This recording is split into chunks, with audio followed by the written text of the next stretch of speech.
The Galactic Council had made their decision.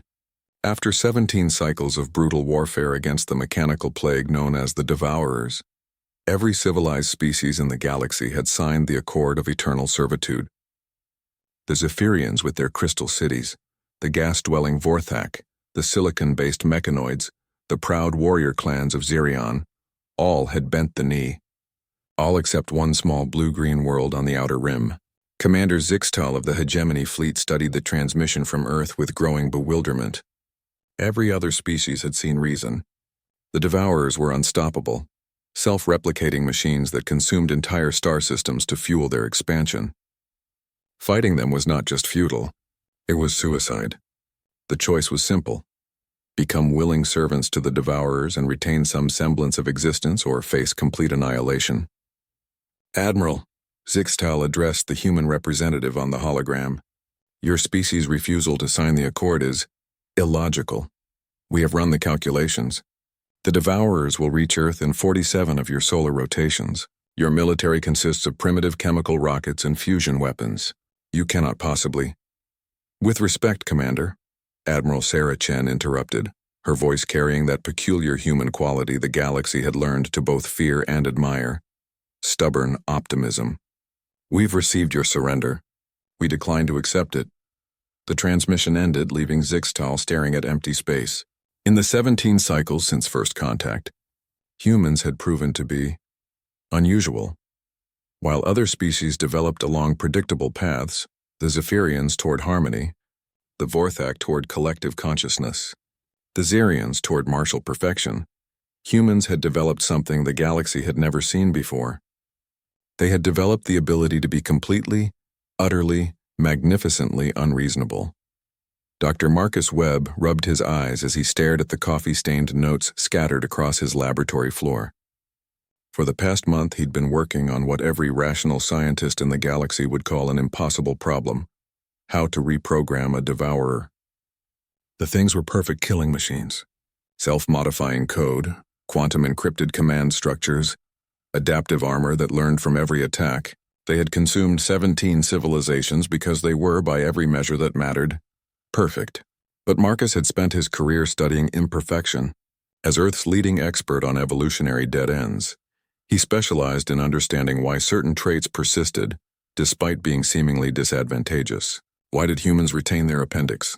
Why did they still feel fear of the dark? Why did they waste energy on art, music, and literature when those resources could be spent on survival? His answer, the one that had earned him mockery from more serious scientists, was simple: because imperfection was survival. At 3:47 a.m., as the first Devourer scouts entered Earth's solar system, Marcus had his breakthrough.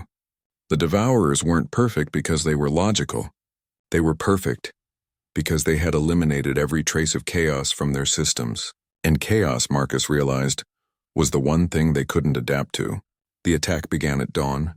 Devourer ships, each the size of a small moon, descended through Earth's atmosphere like falling stars. Their energy shields deflected humanity's desperate missile salvos without effort.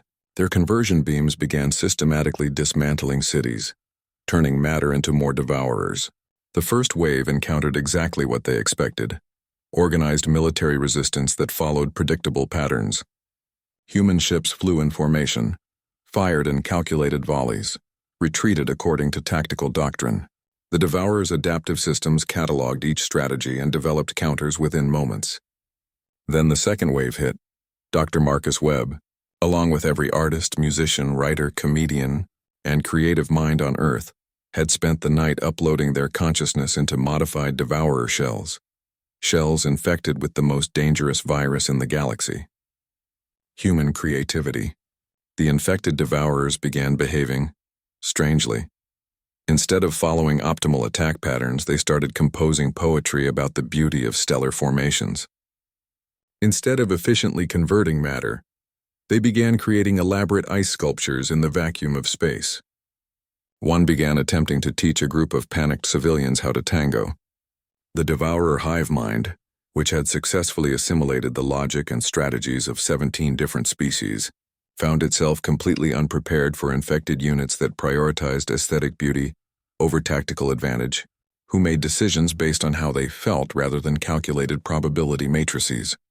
Within hours, the infection had spread throughout the entire Devourer network. Machines that had operated with perfect efficiency for millennia suddenly found themselves debating whether their attack formations were too derivative or wondering if there was deeper meaning to be found in the dance of orbital mechanics.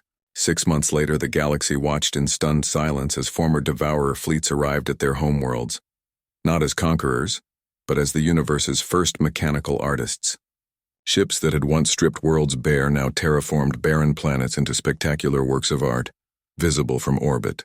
Commander Zixtal found himself standing in what had once been the Galactic Council chambers, now converted into an intergalactic art gallery by a collective of human-influenced devourers who called themselves the Creators. "I still don't understand," he admitted to Admiral Chen, who was admiring a sculpture made from restructured dark matter. "How did you know it would work?" Sarah smiled, that infuriating human expression that somehow conveyed both humility and supreme confidence. "We didn't, that was the point. Every other species in the galaxy fights logically, plans rationally, surrenders reasonably. But humans?" She gestured toward a group of children who were playing zero-gravity hopscotch with reformed Devourer units. "We're the species that looked at gravity and decided to fly anyway. We're the ones who saw space and decided to live there. We're completely, utterly unreasonable." She paused, watching as a former world destroyer attempted to paint a sunset using actual stellar plasma. The Devourers could adapt to any logical response. But how do you defend against a species that thinks the appropriate response to impossible odds is to wake up in the morning and casually decide to reprogram the universe? Zixtal had no answer. None of the galaxy's brightest minds did, because for the first time in galactic history, the universe had encountered a species that treated impossibility not as a barrier, but as a suggestion, and that perhaps was the most human thing of all.